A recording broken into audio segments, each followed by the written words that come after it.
नमस्कार, बहुत स्वागत है आपका। इंडिया डेली देख रहे हैं आप। मैं हूं आपके साथ शिकायत। एक पुरानी कहावत है, हाथी के दांत खाने के और दिखाने के और यही हाल आज अमेरिका का है, जो दुनिया के सामने अपनी जीत के झूठे ढोल पीट रहा है, जबकि असलियत में ईरान के परमाणु ठिकानों ने उसके आधुनिक हथियारों की धज्जियां उड़ाकर रख दी। 40 दिनों तक मौत का नाच करने के बाद भी जब अमेरिकी खुफिया एजेंसियां ये कहती है कि ईरान के परमाणु कार्यक्रम को कोई नुकसान नहीं पहुंचा, तो समझ आता है कि सुपर पावर की सारी हेकड़ी सिर्फ हवाई है। तेहरान ने अपनी जमीन के नीचे बारूद नहीं बल्कि अमेरिका के अहंकार को दफन कर दिया है। और ट्रंप प्रशासन आज उस खिस्यानी बिल्ली की तरह है जो अपनी नाकामी छिपाने के लिए बेकसूर ठिकानों पर बमबारी को जरूरी बता रहा है।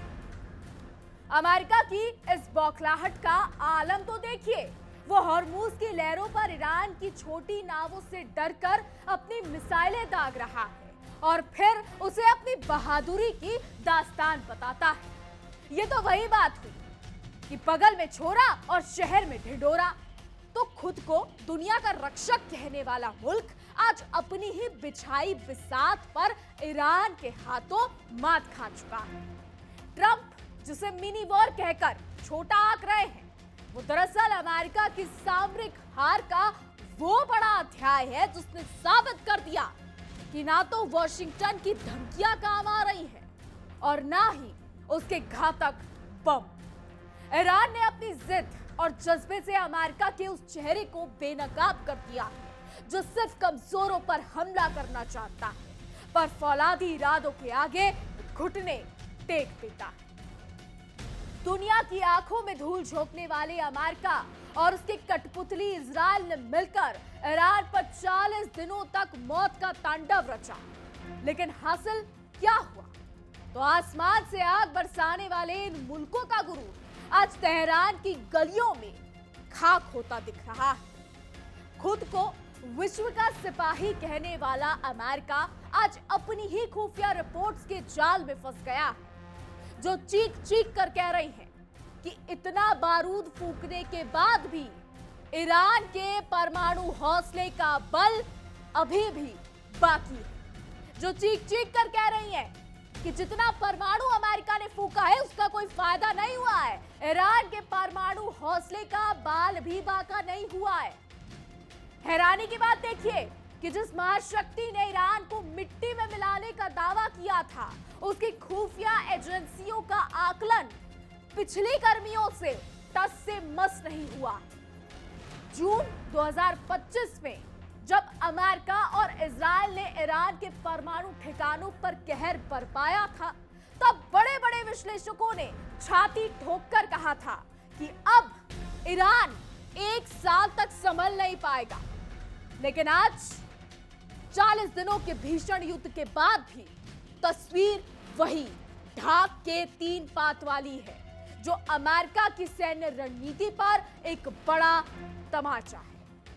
तो ट्रंप साहब ने जिस युद्ध को परमाणु बम रोकने के लिए जरूरी बताया था, वो अब अमेरिका के गले की फांस बनता जा रहा है। 28 फरवरी से शुरू हुई इस बर्बादी की कहानी में इजराइल और अमेरिका ने अपनी पूरी ताकत झोंक पारंपरिक सैन्य ठिकानों को मलबे में तब्दील कर दिया, लेकिन ईरान के परमाणु कार्यक्रम की जड़ें आज भी उतनी ही गहरी। अमेरिका ने अपनी सारी हेकड़ी दिखा दी, पर नतीजा ऊंची दुकान फीके पकवान जैसा ही साबित हुआ। अमेरिकी खुफिया तंत्र के गलियारों में अब दबी जुबान में स्वीकार किया जा रहा है कि जून 2025 के युद्ध से पहले ईरान परमाणु बम के मुहाने पर खड़ा था। उस वक्त दावा था कि 3 से 6 महीने में तेहरान धमाका कर सकता है, जिसे रोकने के लिए नतांज फौजों और इस्पाहान को खंडर बनाया गया। अमेरिका ने सोचा था कि उसने ईरान को 9 महीने पीछे धकेल दिया है, लेकिन 40 दिनों के ताजे हमलों के बाद भी ईरान की परमाणु घड़ी वही टिकी हुई है जहां पहले थी।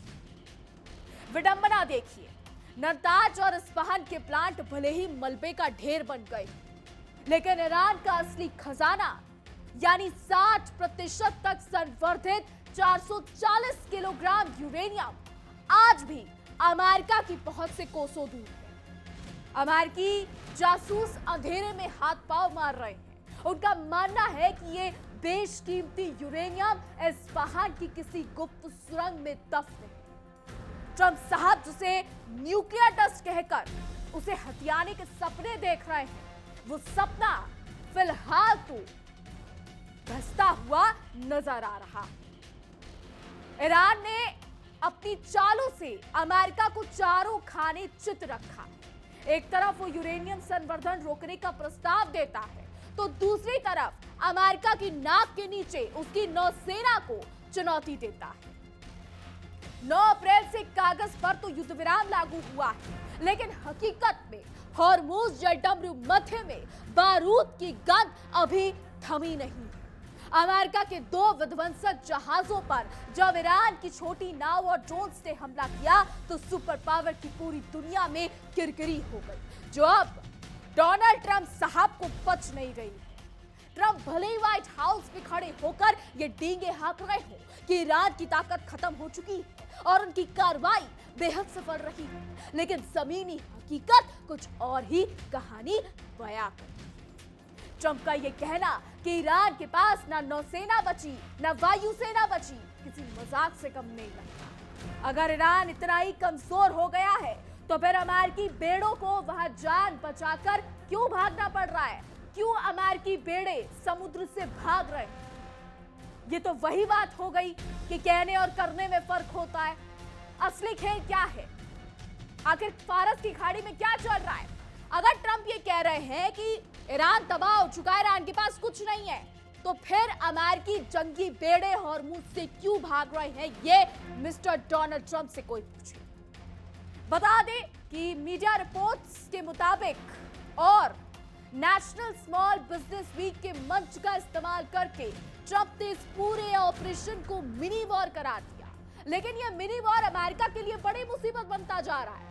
ट्रंप का दावा है कि ईरान का नेतृत्व कमजोर हो गया है और उसकी रक्षा क्षमताएं शून्य हो चुकी हैं। लेकिन जब एक खत्म हो चुका देश अमेरिका के अत्याधुनिक जहाजों पर हमला करता है तो समझ आता है कि खिसियानी बिल्ली खंबा नोचे वाली हालत असल में किसकी। समझ आ गया है कि ट्रंप कहां है और ईरान कहां। ईरान के परमाणु कार्यक्रम को लेकर अमेरिकी खुफिया रिपोर्ट्स का ना बदलना ये साबित करता है कि अमेरिका सिर्फ अंधेरे में तीर चला रहा है। तेहरान ने अपने परमाणु ठिकानों को जिस तरह जमीन के सीने में गाड़ रखा है, उसे तबाह करना तो दूर, अमेरिका उसे पूरी तरह देख भी नहीं पा रहा। सिर्फ ढींगे आंकने से कुछ नहीं होता मिस्टर डोनाल्ड ट्रंप।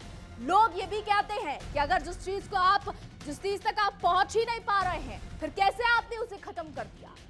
अमेरिका की सर्जिकल स्ट्राइक और भीषण हमले सिर्फ कागजी शेर साबित हुए, जो दुनिया को डराने के लिए तो ठीक है, पर ईरान के इरादों को नहीं डिगा पाए। अमेरिका ने जिस तरह जून 2025 में 3 बड़े परमाणु ठिकानों को निशाना बनाया था, उसे वो अपनी सबसे बड़ी कामयाबी मानता था। लेकिन 440 किलो यूरेनियम का गायब होना उसकी पूरी प्लानिंग पर पानी फेर चुका है। अमेरिका आज उस शिकारी की तरह है जो जाल तो बचाता है, लेकिन परिंदा उसकी आंखों के सामने से उड़ जाता है। उसकी पूरी मशीनरी उस गुप्त सुरंग का पता लगाने में नाकाम रही है जहां ईरान की परमाणु शक्ति सुरक्षित है। हॉर्मुज की लहरों पर सोमवार को जो कुछ भी हुआ, उसने अमेरिकी अहंकार की धज्जियां उड़ाकर रख दी। सेंट्रल कमांड भले ही 6 छोटी नावों को तबाह करने का दावा करे, लेकिन सच तो यह है कि ईरान की उन छोटी नावों ने अमेरिका के विशालकाय विध्वंसक जहाजों की नींद उड़ा दी। ये एक ऐसा युद्ध है जहां अमेरिका अपनी तकनीक का रोना रो रहा है और ईरान अपने गुरिल्ला तेवरों से उसे पानी पिला रहा है। ईरान ये साबित कर रहा है कि आप कितना भी आगे आ जाइए, लेकिन हम पीछे नहीं हटेंगे। ईरान साफ कह रहा है वही ट्रंप प्रशासन का ये कहना कि ईरान को किसी भी कीमत पर परमाणु हथियार नहीं बनाने दिया जाएगा, अब एक खोखला नारा लगने लगा। जब 40 दिनों की बमबारी और पिछले 1 साल के हमलों के बाद भी ईरान की समय सीमा में कोई फर्क नहीं पड़ा, तो फिर ये हमला क्या सिर्फ बारूद का फिजूल खर्च थे? पूछे जरा अमेरिका से कोई, ट्रंप साहब से पूछे जरा कोई। अमेरिका आज उस चौराहे पर खड़ा है जहां उसे समझ नहीं आ रहा है कि वो ईरान को रोक रहा है या उसे और भी आक्रामक बना रहा है। ट्रंप साहब खुद नहीं जानते कि आखिर करना क्या है।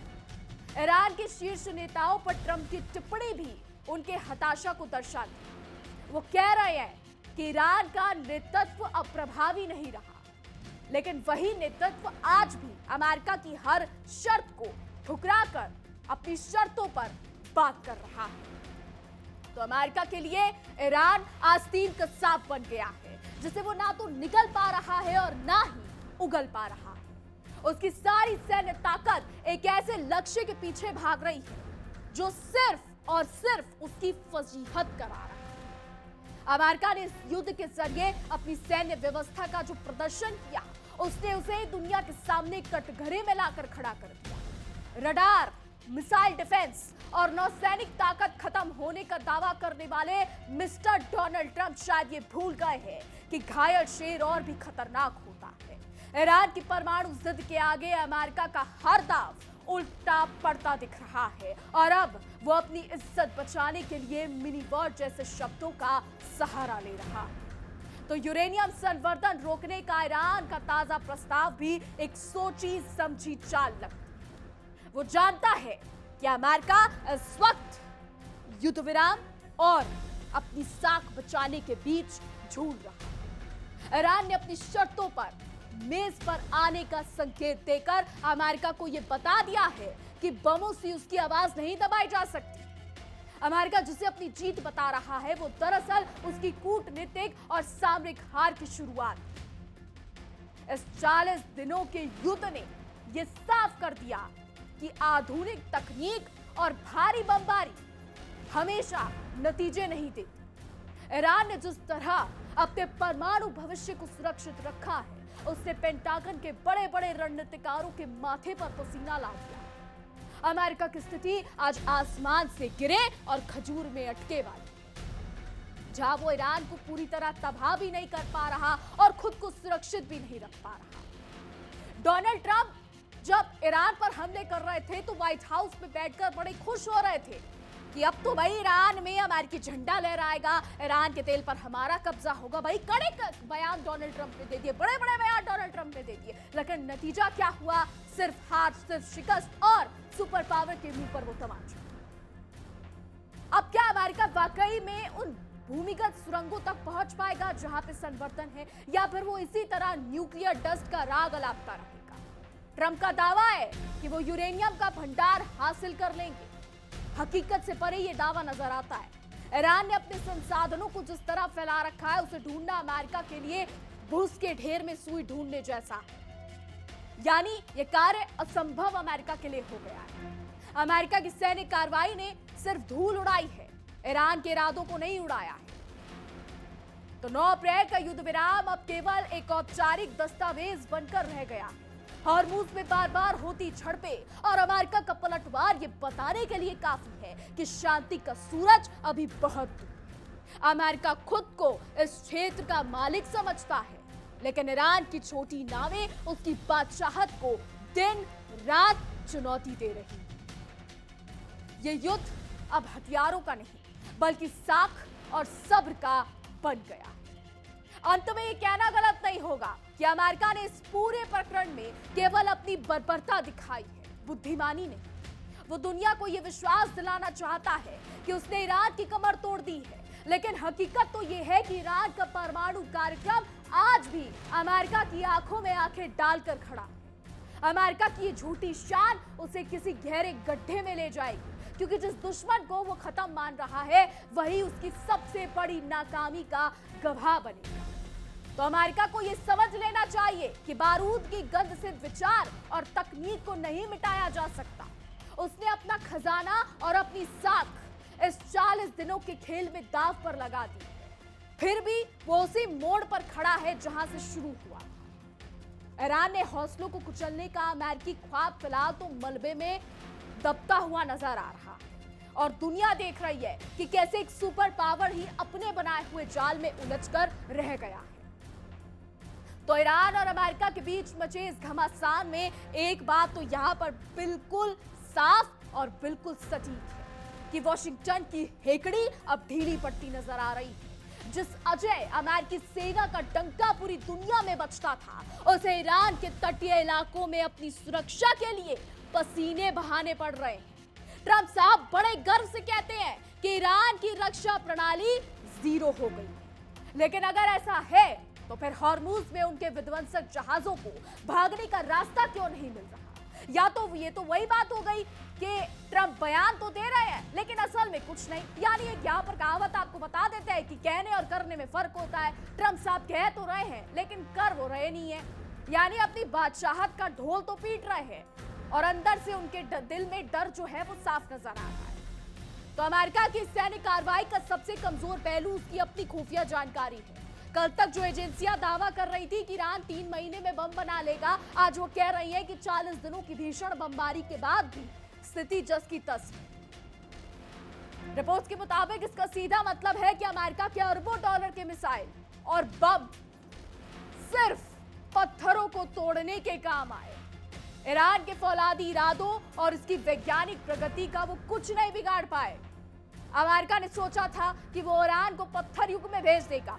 डोनाल्ड ट्रंप ने ट्रुथ सोशल पर आकर यह बकायदा कहा था कि ईरान अब एक ऐसे युग में जा रहा है, पत्थर युग में जा रहा है, ईरान की पूरी सभ्यता को खत्म कर देंगे। ट्रंप साहब ने तो ये बयान भी दिए थे, लेकिन ईरान आज भी परमाणु क्लब का दरवाजा खटखटा रहा है। तो ट्रंप के बयान तो फेल हो गए। ट्रंप का न्यूक्लियर टेस्ट वाला बयान उनकी हताशा को साफ बयां करता है। किसी देश के संवर्धित यूरेनियम को इस तरह हथियाने की बात करना अंतरराष्ट्रीय कानूनों का मजाक उड़ाने जैसा है। लेकिन अमेरिका खुद को दुनिया का थानेदार समझता है, लेकिन इस बार उसका पाला एक ऐसे मुल्क से पड़ा है जो घुटने टेकने के बजाय मरना पसंद करता है। ट्रंप की ये धमकियां अब पुरानी पड़ चुकी है और ईरान ने दिखा दिया है कि लोहे को लोहा ही काटता है। तो जून 2025 से लेकर अब तक के सफर में अमेरिका ने अपनी सारी चालें चल दी हैं, चाहे वो आर्थिक पाबंदियां हो या फिर आसमान से बरसाती आग। लेकिन नतीजा ये है कि ईरान का 440 किलोग्राम यूरेनियम आज भी एक पहेली बना हुआ। ट्रंप नहीं जानता, ट्रंप साहब नहीं जानते कि आखिर वो यूरेनियम कहां है। इस्पाहान की उन गहरी सुरंगों ने अमेरिका के अत्याधुनिक उपग्रहों और जासूसों को भी मात दे दी। यह अमेरिका की तकनीकी श्रेष्ठता पर एक गहरा सवालिया निशान है कि वो एक जमीन के टुकड़े के नीचे छिपे खजाने का पता तक नहीं लगा पा रहा। ईरान की नौसेना को खत्म बताने वाले ट्रंप को शायद सोमवार की उन छोटी नावों की हकीकत का आईना दिखा दिया है। ये छोटी नावें दरअसल ईरान के उस जज्बे का प्रतीक है जो बड़ी मशीनों से नहीं डरता। अमेरिका के विशाल काय जहाज इन छोटी नावों के सामने वैसे ही बेबस नजर आए जैसे हाथी के सामने चींटी। सेंट्रल कमांड ने भले ही दावा किया हो कि उन्होंने 6 नावें डुबो दी, लेकिन सवाल यह है कि उन नावों ने अमेरिका के रडार और सुरक्षा चक्र को भेदा कैसे? जब आप सुपर पावर होने का दावा करते हैं और आप ये कहते हैं कि हमारे पास दुनिया में सबसे ज्यादा मजबूत आर्मी है, तो फिर इन छोटी नाव के सामने आपकी आर्मी पीछे कैसे हटी? इस युद्ध ने यह साबित कर दिया है कि खाड़ी देशों में अमेरिका की पकड़ अब पहले जैसी नहीं रही। वो सिर्फ इजराइल के कंधे पर बंदूक रखकर चलाने की कोशिश कर रहा, लेकिन निशाना हर बार चूक रहा। 40 दिनों के इस तांडव ने मिडिल ईस्ट को बारूद के ढेर पर तो बैठा दिया, लेकिन अमेरिका को वो मानसिक और सामरिक जीत नहीं दिलाई जिसका उसने सपना देखा था। अब तो आलम यह है कि आधी छोड़ पूरी को थामे, यानी आधी ना मिले और ना पूरा। अमेरिका ईरान के तेल और परमाणु दोनों के पीछे भागा और हाथ में सिर्फ खाली डब्बा आया। ईरान का यूरेनियम संवर्धन रोकने का प्रस्ताव उसकी कमजोरी नहीं बल्कि उसकी सधी हुई कूटनीति है। वो दुनिया को यह दिखाना चाहता है कि वो शांति का पक्षधार है, जबकि अमेरिका उसे युद्ध की आग में धकेलना चाहता है। इस प्रस्ताव ने ट्रंप प्रशासन को बैकफुट पर ला दिया है। अब अगर अमेरिका इस प्रस्ताव को ठुकराता है तो वो दुनिया की नजरों में विलन बनेगा, और अगर मानता है तो उसकी सैन्य कार्रवाई का कोई मतलब नहीं रह जाएगा। अमेरिकी राष्ट्रपति डोनाल्ड ट्रंप का ये कहना कि ईरान का नेतृत्व अब प्रभावी नहीं रहा, एक सफेद झूठ के तौर पर साबित हुआ है। ये सफेद झूठ के अलावा और कुछ नहीं। अगर नेतृत्व प्रभावी नहीं होता तो ईरान की सेना और उसके परमाणु वैज्ञानिक आज भी इतनी सटीकता से काम नहीं कर रहे होते। ट्रंप साहब की बयानबाजी सिर्फ अपने घरेलू वोट बैंक को खुश करने के लिए है, जबकि हकीकत में व्हाइट हाउस के भीतर ईरान को लेकर खौफ और अनिश्चितता का माहौल। तो मिडिल ईस्ट की इस आग में अमेरिका ने अपने ही हाथों से घी डालने का काम किया है। 28 फरवरी से शुरू हुआ ये वॉर ये दिखा रहा है, इसने दिखा दिया है कि अमेरिका बम गिराने में माहिर है, लेकिन ये नहीं दिखा पाया कि उन बमों से शांति कैसे आती। अमेरिका की ये दादागिरी अब उसके लिए आत्मघाती साबित हो रही है। जिस तरह से हॉर्मुज में तनाव बढ़ा है, उसने वैश्विक तेल आपूर्ति और अर्थव्यवस्था की कमर तोड़कर रख दी, जिसका दोष सीधे तौर पर अमेरिका के सिर जाता है। अंत में ये पूरा घटनाक्रम एक ऐसी कहानी बन गया है जिसमें अमेरिका एक थके हुए पहलवान की तरह नजर आ रहा है, जो अपनी पुरानी साख बचाने के लिए हाथ पांव मार रहा है। ईरान के परमाणु ठिकानों पर हुए हमले सिर्फ मलबे का ढेर पैदा कर सके, लेकिन ईरान की उस सोच को नहीं बदल सके जिसने उसे परमाणु शक्ति बनने की राह पर अग्रसर किया। अब गेंद अमेरिका के पाले में है, लेकिन उसकी चालें उसे ही मात देने वाली साबित हो रही है। तो 100 सुनार की और 1 लोहार की। ईरान का एक सही कदम अमेरिका के महीनों के हमले पर भारी पड़ सकता है। तो अगर डोनाल्ड ट्रंप ने ईरान की बात को नहीं माना तो खाड़ी में वो प्रलय आएगी जिसके बारे में किसी ने सोचा नहीं। सवाल अब यही है कि क्या दुनिया के सबसे बड़े स्वयंभू थानेदार की सल्तनत अब क्या हमेशा के लिए मिट्टी में मिल जाएगी? क्या व्हाइट हाउस की उन आलीशान दीवारों के पीछे बैठा सुल्तान ट्रंप साहब अब अपनी बर्बादी की आखिरी गिनती गिन रहे हैं? स्ट्रेट ऑफ हॉर्मुज की लहरों से जो बारूद के धुएं की गंध आ रही है, वो किसी मामूली टकराव की आहट नहीं है, वो बल्कि एक साम्राज्य के पतन की गवाही दे रही है। सवाल यही है कि क्या खुद को पूरी कायनात का शहंशाह समझने वाला अमेरिकी राष्ट्रपति डोनाल्ड ट्रंप अब ईरान के पैरों में गिरकर अपनी जान की भीख मांगेंगे? सीज़फायर को झूठा साबित करके क्या अब ट्रंप ईरान के पास जाकर ये कहेंगे कि चलिए युद्ध रोक देते हैं? सवाल कई सारे हैं, जवाब भी मिलेंगे। आने वाला समय जवाब देगा, आने वाला समय बताएगा कि आखिर खाड़ी में क्या हो रहा है और क्या होने वाला है। लेकिन फिलहाल हमारी आज की रिपोर्ट में बस इतना है। क्या कुछ राय है आपकी इस पर? क्या कुछ सोचते हैं? ईरान, अमेरिका, रूस, चीन, नॉर्थ कोरिया और दुनिया के ऐसे तमाम देशों को लेकर आप क्या कुछ जानना चाहते हैं? हमें कमेंट्स के जरिए जरूर बताइएगा, और फिर मिलेंगे आपसे एक और एक्सप्लेनर के साथ और बताएंगे आपको कि आखिर विश्व में क्या चल रहा है। बाकी तमाम खबरों के लिए बने रहिए इंडिया डेली के साथ। देखिए इंडिया डेली 24/7 अब आपके स्मार्ट टीवी पर। इंडिया डेली मौजूद है सभी डिजिटल प्लेटफॉर्म पर लाइव और लगातार। इंडिया डेली 24/7 हर दिन राष्ट्र को समर्पित।